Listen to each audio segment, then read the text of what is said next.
Bom dia, pessoal! Tudo bem com vocês? Então vamos para mais uma aula. Tenham aí pertinho de vocês a Bíblia, papel, caneta e lápis para que vocês possam fazer as anotações. Agora vocês podem parar o vídeo, fazer a oração e voltar aqui para nossa lição. Então, hoje nós teremos a nossa última lição da revista que nós estudamos. É uma viagem pela história da redenção. Nós estudamos a parte 1, que é um panorama da Bíblia, da parte da lei, da história, que abordou de Gênesis aos dois livros de Reis, tá certo? Hoje a nossa lição tem como título Mensageiro de Deus a um povo rebelde, Elias a missão. E ela vai se basear no livro de 1 Reis, com foco ali no capítulo 17, 18, mas também nós utilizaremos outros capítulos. Como nós já conversamos, a nossa intenção é que vocês conheçam as histórias, nós vamos dar uma pincelada nas histórias, mas que vocês busquem, leiam as passagens para que vocês possam conhecer realmente as histórias e a palavra de Deus, tá certo? Então, para nós começarmos essa lição, você tem que saber o quê? O que nós temos que saber? Então, nós temos que saber que Israel ele teve 120 anos de monarquia. 40 anos com o rei Saul, 40 anos com o rei Davi, 40 anos com o rei Salomão. Quando Salomão morreu, o reino de Israel é dividido. Então, o reino de Israel ele era composto por 12 tribos, certo? Eles eram até então uma união. E aí, como que aconteceu essa divisão? Duas tribos formaram o Reino do Sul. A partir de agora, Judá também é conhecido por Judá. E as demais 10 tribos formaram o Reino do Norte, também conhecido como Israel. Tá certo? Então, nós temos que lembrar disso para dar prosseguimento. Agora vamos para o ponto 1 da nossa lição. De Deus ou dos homens? Então, durante a monarquia de Israel em Judá, Deus repetidamente ele enviou profetas que se dirigiam aos reis e aos povos, né? E vocês se lembram do conceito de profeta que nós vimos algumas lições atrás? Então, nós até utilizamos o símbolo do alto-falante, porque o conceito de profeta é que eram pessoas responsáveis por transmitir a palavra de Deus, alertavam dos pecados e das consequências que Deus traria sobre o povo. Também mostravam conforto e esperança em Deus no meio da angústia. Então, como nós já vimos aqui, eles eram conselheiros dos reis, lembravam os reis da aliança que Deus tinha com o povo, chamavam os reis ao arrependimento e também anunciavam o julgamento. Nós tratamos aí de um profeta, Natã, nas lições que nós vimos sobre Davi. Quando Davi pecou, Natã o orientou, né?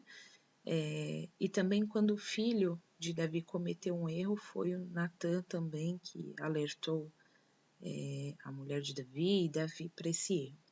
Também nós temos uma profetisa chamada Uda, que eu convido vocês a estudarem a história dela. É bem resumida, está lá no livro de 2 Reis, no capítulo 22, no versículo 14. Certo? Então, muitos profetas, eles não são muito conhecidos, como é o caso da profetisa Uda, mas foram importantes para ajudar os reis que queriam, né, ser fiéis ao Senhor. Mas a gente tem que ter outra coisa em mente também. Nem todos os profetas falavam da parte de Deus. E nós vamos ver isso também hoje na nossa lição, mas para o finalzinho da nossa lição. Haviam aqueles que queriam agradar o rei e o povo, usavam as suas mensagens ali para obter benefícios próprios ali. E hoje, gente? Hoje nós temos uma realidade diferente dessa. Então a gente sabe que existem aí muitos falsos pregadores, muitos falsos mestres que anunciam um evangelho que nem é de verdade, que pegam partes isoladas da Bíblia, que buscam sempre agradar as pessoas. Então, geralmente, esses profetas, eles têm uma multidão de seguidores, porque é uma palavra agradável. Não aponta o pecado do ser humano, e sim fala o que o ser humano quer ouvir, né? Nós conhecemos vários aí que são adeptos à teoria da prosperidade e tudo mais. Então, a gente precisa ficar alerta para que nós não sejamos enganados com ele, né? Por eles. A gente também tem vários pastores aí que usam de diversas formas para atrair essas pessoas. São engraçados, então prometem grandes milagres. E a gente tem que realmente avaliar os mensageiros de Deus através do conteúdo das mensagens que eles proferem, certo? Então, por isso a importância da leitura da Bíblia, que nós sempre falamos para vocês, porque a gente só pode avaliar a partir do momento que a gente conhece.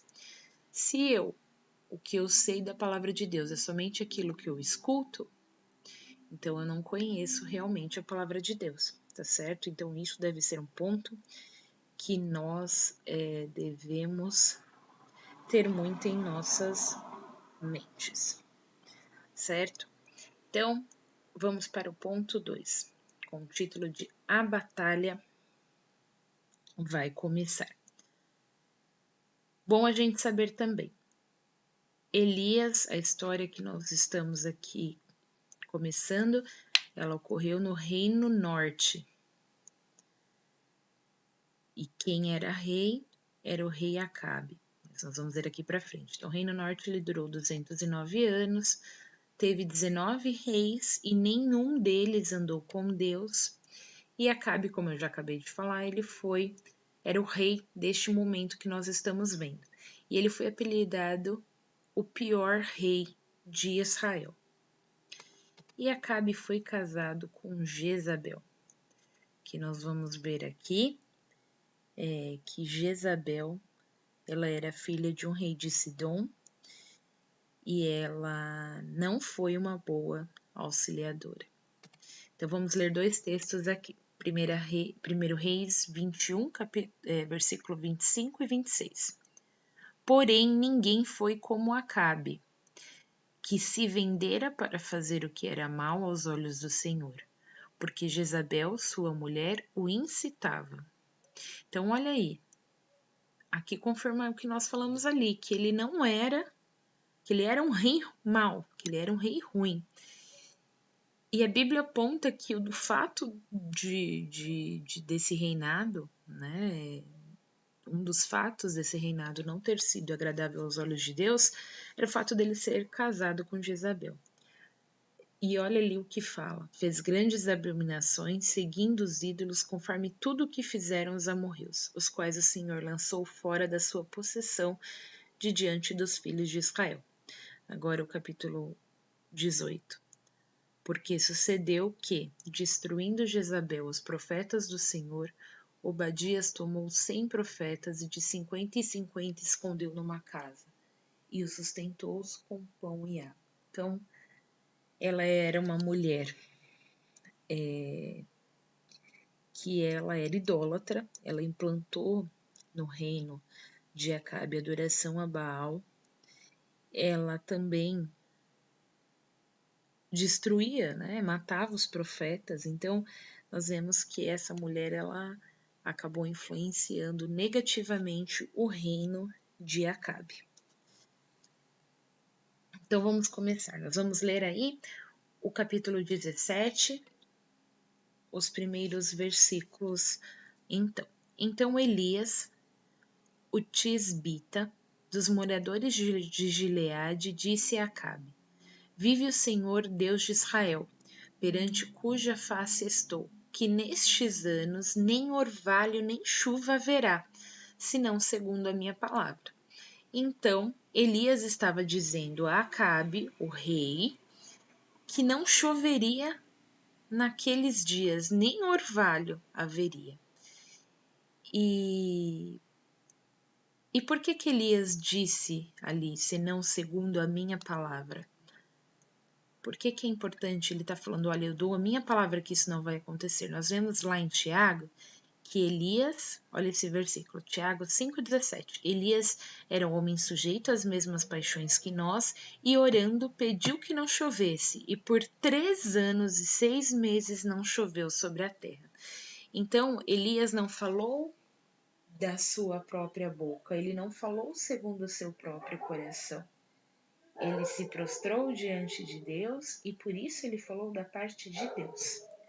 Então aí o versículo 2. Depois veio a ele a palavra do Senhor dizendo, retira-te daqui e vai para o oriente e esconde-te junto ao ribeiro de Querite, que está diante do Jordão.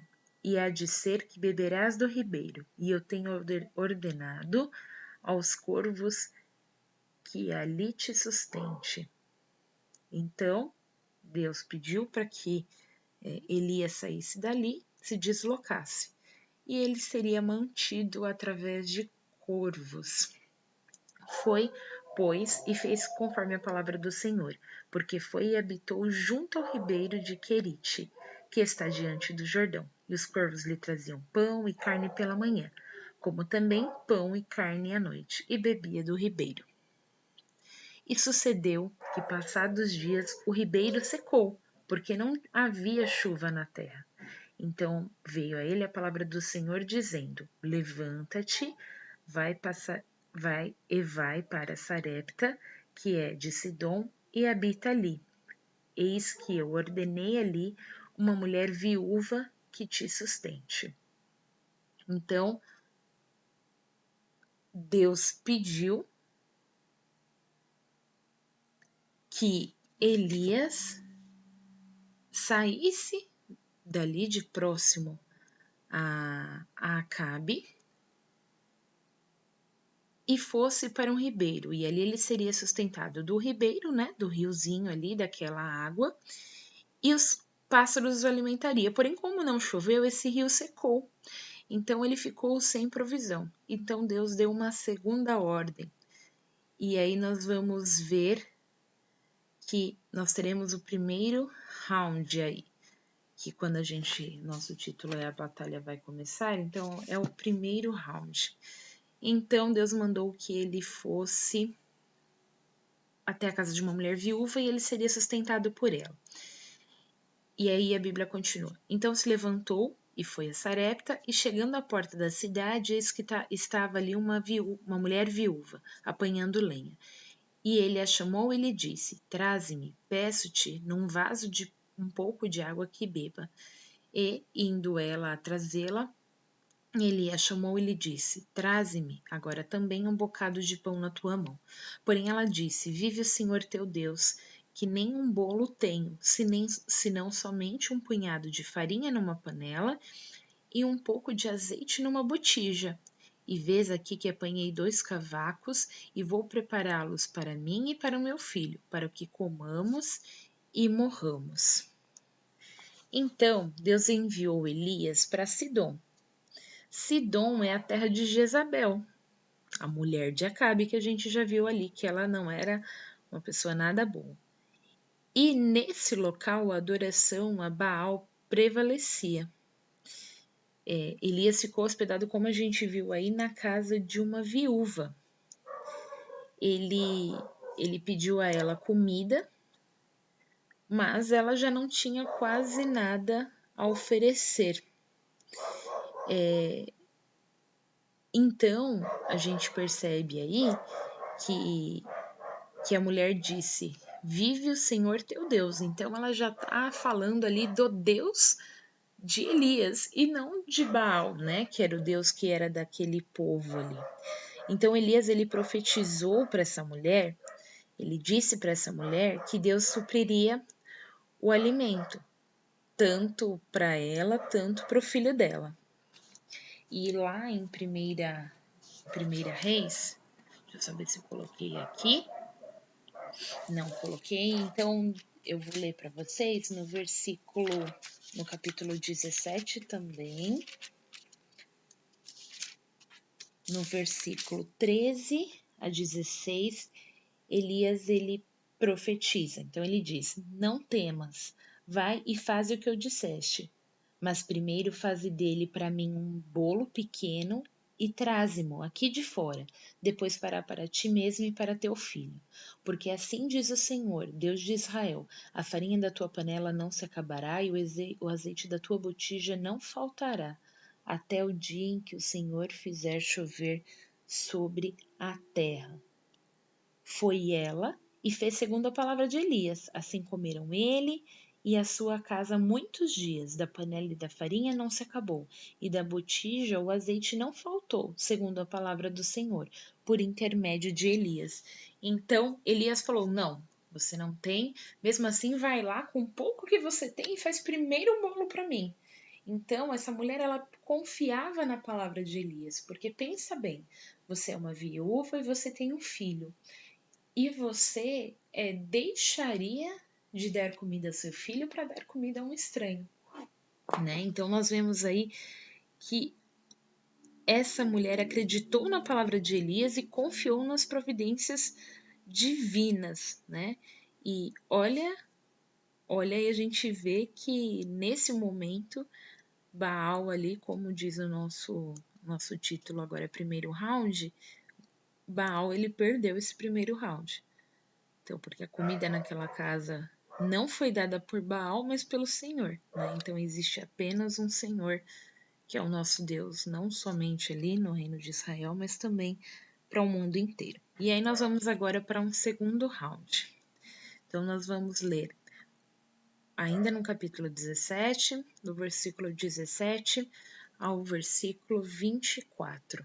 E depois dessas coisas sucedeu que adoeceu o filho desta mulher, dono da casa, e a sua doença se agravou muito até que nenhum fôlego ficou. Então esse menino morreu, certo? Então ela disse a Elias: Que tenho eu contigo, homem de Deus? Viestes tu a mim para trazeres à memória minha iniquidade e matares meu filho? Então a mulher estava acusando: Olha, você chegou na minha casa, meu filho morreu, a culpa é sua. E aí Elias disse a ela: Dá-me o teu filho. E ele o tomou de seu regaço e o levou para cima ao quarto onde ele mesmo habitava e o deitou em sua cama. E clamou ao Senhor e disse: Ó Senhor meu Deus, também até a esta viúva com quem me hospedo afligiste, matando-lhe o filho? Então se estendeu sobre o menino 3 vezes e clamou ao Senhor e disse: Ó Senhor meu Deus, rogo-te que a alma deste menino torne a entrar nele. E o Senhor ouviu a voz de Elias, e a alma do menino tornou a entrar nele e reviveu. E Elias tomou o menino, trouxe ao quarto a casa e o deu à sua mãe. E disse Elias: Vês aí teu filho vive. Então a mulher disse a Elias: Nisto conheço agora que tu és homem de Deus, que a palavra do Senhor na tua boca é verdade. Então nós vimos que o filho da viúva adoeceu e faleceu, e Baal poderia fazer alguma coisa? Baal, que era o Deus, como nós já dissemos, né? Só para vocês saberem um pouquinho mais, Baal ele era considerado o deus da chuva. Eu nem expliquei para vocês ali atrás, mas até por isso que Elias falou que não iria chover, porque Baal era o deus da chuva. Então ele estava querendo mostrar que Deus era supremo mesmo, né? E também da fertilidade, o deus da vida. E agora, novamente, como ele era o deus da fertilidade, o deus da vida, essa mulher poderia recorrer a ele, mas ela recorreu ao profeta de Deus, ao Deus soberano. Então, ela podia ter recorrido a ele e não recorreu, né?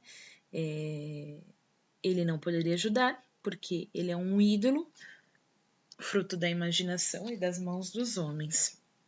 Elias clamou ao Senhor, Deus ouviu e o menino reviveu. Então aí fica uma lição de que o Senhor tem autoridade sobre a vida, sobre a morte, por isso ele devolveu a vida àquele menino. A maior parte das pessoas prefere acreditar em deuses, em fantasias, em imagens inventadas pelo próprio homem, ao invés de confiar no nosso Deus soberano. As pessoas se apegam em horóscopo, a anjo da guarda, a amuletos, a crendices populares, mas nós temos que ter em mente que Deus é o único Senhor e é nele que nós devemos confiar. Então, no segundo round, nós temos mais uma derrota de Baal. E agora nós teremos o terceiro round, que é um confronto entre Elias e os profetas de Baal.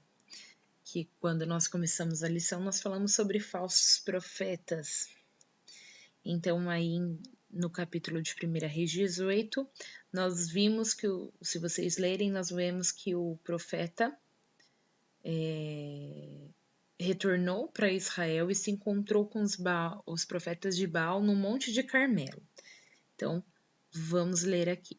Então Acabe, o rei, convocou todos os filhos de Israel e reuniu os profetas no Monte Carmelo. Então Elias se chegou ao povo e disse: Até quando cocheareis? Então vacilareis, hesitareis entre dois pensamentos? Se o Senhor é Deus, seguiu, e se Baal, seguiu, porém o povo nada lhe respondeu. Então, Elias colocou o povo na parede.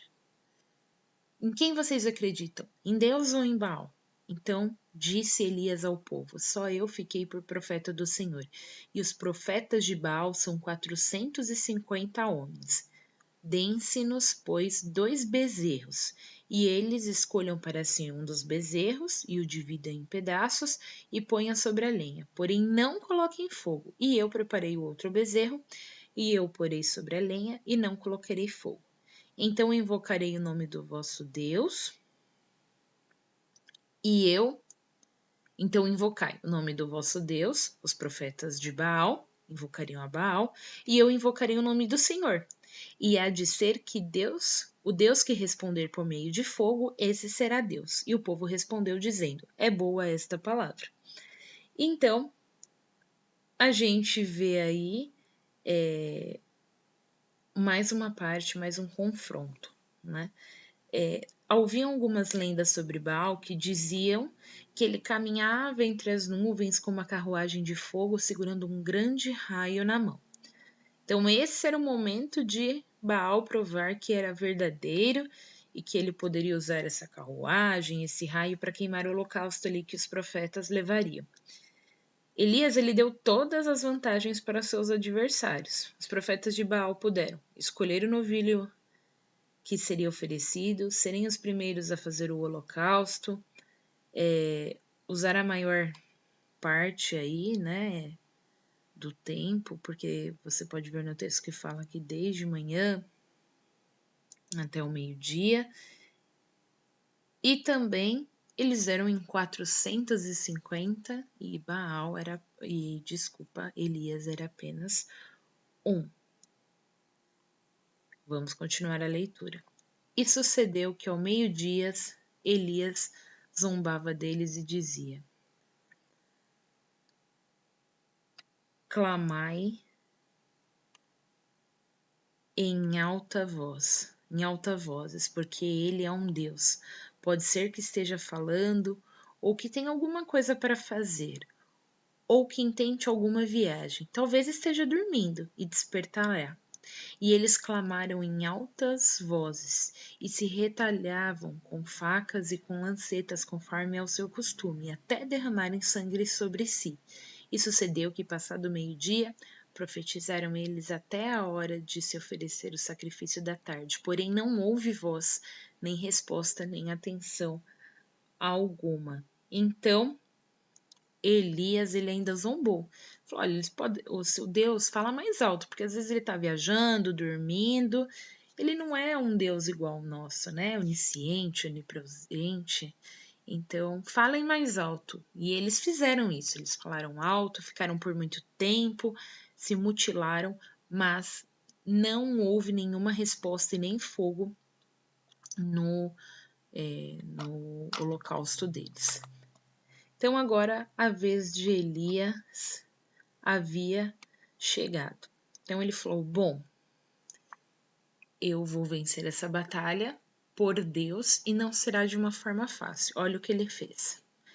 E disse Elias: enchei de água 4 cântaros e derramai-a sobre o holocausto e sobre a lenha. E disse: fazei-o segunda vez. E o fizeram segunda vez. E disse ainda: fazei-o terceira vez. E o fizeram terceira vez. De maneira que a água corria ao redor do altar e até o rego ele encheu de água. Então, ele molhou a lenha, molhou ali a madeira, dificultando então que aquilo ali ardesse em fogo. Sucedeu que, no momento de ser oferecido o sacrifício à tarde, o profeta Elias se aproximou e disse: ó Senhor Deus de Abraão, de Isaque e de Israel, manifeste-se hoje que tu és Deus em Israel, e que eu sou teu servo, e que conforme a tua palavra fiz essas coisas. Responde-me, Senhor, responde-me, para que este povo conheça que tu és o Deus e que tu fizestes voltar o seu coração. Então ele clamou para que a glória de Deus se mostrasse ali e não para engrandecimento próprio.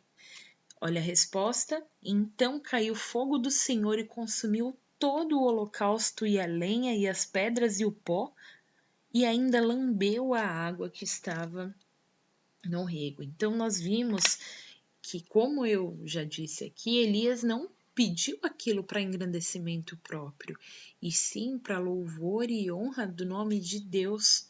E Deus fez de uma forma, ele fez e ainda fez de uma forma maravilhosa, porque não foi só o holocausto, mas foi o holocausto e tudo que estava ali junto, a lenha molhada, a pedra, o pó, a água que sobrou ali. Então Deus fez tudo, tudo daquela forma. E Elias, ele não estava louco quando ele molhou, ele mandou que encharcasse ali a lenha, ele confiava no Senhor. E aí nós vemos que essa foi a nova vitória de Deus, né? Na realidade, foi mais uma derrota de Baal. Então, a mensagem que nós temos que ter em nossas mentes é que o Senhor é o nosso único e verdadeiro Deus. Então, muitas vezes pessoas tentam nos distrair e nos afastar das nossas confianças em Deus, mas nós não podemos vacilar. Nós sabemos que nós devemos sempre estar firmes com Deus, firmes no nosso relacionamento com Deus. A revista coloca uma parte que eu achei muito interessante. Então o homem sempre cria coisas que competem com o Senhor. Pare e pense. O que a Bíblia diz sobre essas coisas? Você acredita em coisas que ouve e vê? A Bíblia nos diz tudo que realmente precisamos crer. Avalie com base nas Escrituras o que você ouve, vê e crê. O que nós queremos, o que Deus quer de nós, na realidade, é que nós não tenhamos a nossa confiança centrada em homens. Então, não deixem se enganar pelo que as pessoas falam. E não é somente não deixar se enganar. Então, no que os professores da escola dominical falam, vocês devem escutar sim, e conferir se está de acordo com as escrituras de Deus.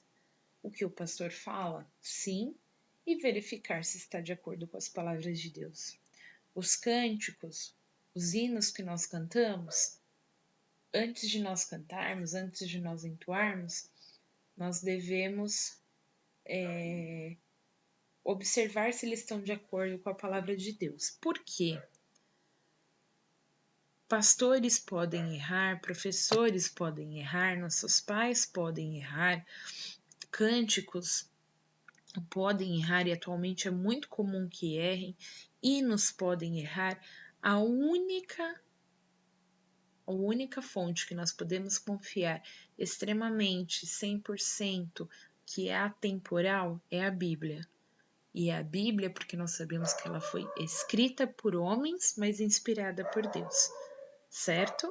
Então tenham isso em mente, tenham isso na vida e no coração de vocês, tá certo? Então, nossa revista acabou, aguardem novidades.